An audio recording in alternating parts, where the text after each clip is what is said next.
Thank you, Chair, and good morning, Minister, and thank you for hearing this motion today.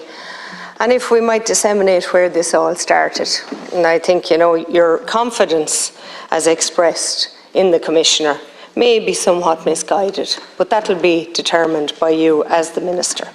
I think when we go back to 2018, Drew Harris decided he didn't need 800 recruits a year. He said he'd do with 6, going against what was then government policy and Minister Flanagan's department. It was endorsed and signed off by Minister Flanagan. And we can now see, some 5 years later, how we're paying the price for that. Strike one, we don't need 800 Gardaí.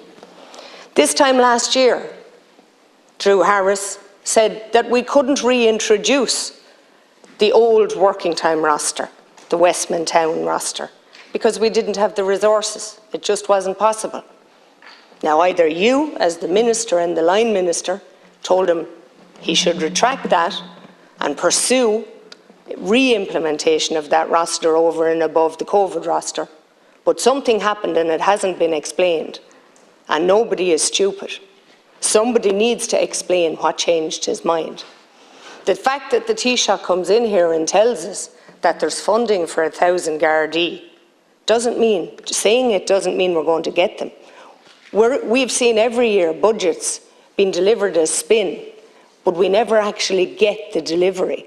Home care support packages being one, millions of pounds thrown at it, no personnel to deliver it. We're now seeing the same thing in the Gardaí.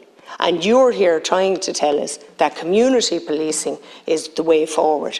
I live in a constituency where we have pulled the Gardaí from the community policing in preparation for the introduction of the old roster on the 6th of November. And you're trying to tell me that that isn't happening. Your colleague, Barry Ward, tried to tell me on TV3 last night that my figures were incorrect. My figures match yours today. But in researching figures, I find that I got dizzy yesterday, seeing who's saying what. Taoiseach says one figure, Taoiseach says another. You say one thing as the Line Minister, James Brown, says another.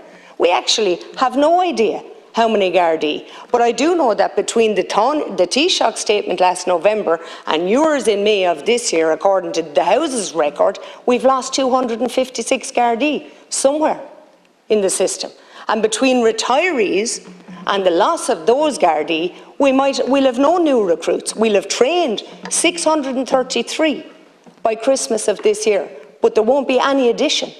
They'll just be replacing those who are leaving, those who are suspended, and those who are retiring.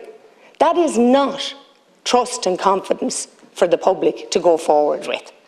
Now, you're the Minister. The gun has been put on the table by the current Commissioner. You're his boss. Don't try to tell the public that this is an arm's length issue and that you have no act to play. As a matter of fact, Minister, this is going to be probably the most serious decision of your career. And the guns need to be taken off the table. And if you're so confident that talks will take place tomorrow with those guns on the table put there by Drew Harris, he is a CEO in effect. He's paid in excess of €270,000 per annum. And in 2018, when he wanted to save money by cutting down the number of Gardaí, he should have started with that salary, because it's far too much money for someone who seems to be so inept. 3 strikes, he should be out, and he's on his 3rd, and you're the boss. Now, I don't know when you're going to make the decision, but I do know that my constituency of Wexford, the whole of that constituency, from Gorey to Rosslare, New Ross, Enniscorthy and Wexford, are very unhappy with the situation. They're very unhappy with what they perceive to be the lack of policing in the community. But I can assure you, we're 4th from the bottom when it comes to the number of police we have in Wexford. We have the most successful port in the country post-Brexit, and we have been given no resources. That, Minister, rests with yourself, the Department of Justice.